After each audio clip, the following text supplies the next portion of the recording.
Hey guys, आज का हमारा क्वेश्चन है इन्फिनिटी की पावर n कितना होता है। ये काफ़ी ज़्यादा वायरल है और जिसका आंसर बताने में काफ़ी लोग फेल हो गए हैं। तो चलिए हम जानते हैं इन्फिनिटी की पावर n के बारे में।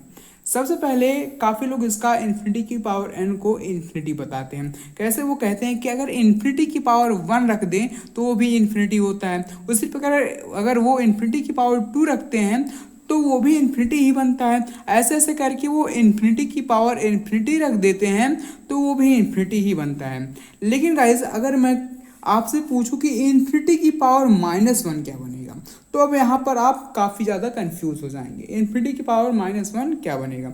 अब हम इसको थोड़ा सॉल्व करते हैं, क्योंकि अब ये पावर -1 में है तो हम 1/इन्फिनिटी लिख सकते हैं और ये हमारा 0 बनता है। ठीक, इसी प्रकार से गाइज अगर मैं बोलूं कि इन्फिनिटी की पावर -इन्फिनिटी क्या होगी, इन्फिनिटी की पावर में इन्फिनिटी -इन्फिनिटी जो होगी, इसको मैं फिर से ऐसे लिख सकता हूँ 1/इन्फिनिटी की पावर इन्फिनिटी। ठीक, अब मैं इसको 1/इन्फिनिटी की पावर इन्फिनिटी जो होता है वो भी इन्फिनिटी ही होता है और 1/इन्फिनिटी जो होता है वो 0 के बराबर होता है। अब यहाँ पर आप लोग देख सकते हैं कि ये n के ऊपर डिपेंड कर रहा है।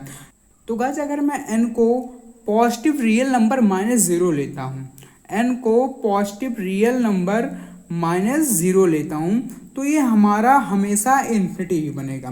क्यों? अगर मैं इन्फिनिटी की पावर चाहे 2/3 रखूँ या फिर कुछ भी रखूँ तो वो हमारा इन्फिनिटी ही आएगा। अब दूसरा हमारा n का जो है, अगर हम n को निगेटिव रियल नंबर -0 रखते हैं तो ये हमारा हमेशा 0 ही बनेगा। क्यों? क्योंकि अगर मैं इन्फिनिटी की पावर -2 मान लो रख लेता हूँ तो 1/इन्फिनिटी की पावर 2 बनेगा यहाँ पर, क्योंकि निगेटिव में पावर है तो यहाँ पर 1/इन्फिनिटी की पावर 2 1/इन्फिनिटी बनता है और ये 0 के बराबर होता है। ऐसे अगर मैं इन्फिनिटी की पावर -इन्फिनिटी भी रखूँ तो वो भी हमारा 0 ही होगा। यानी अगर मैं जब ये वाला रखता हूँ माइनस रियल नंबर, ठीक, निगेटिव रियल नंबर -0, तो हमारा हमेशा 0 आता है।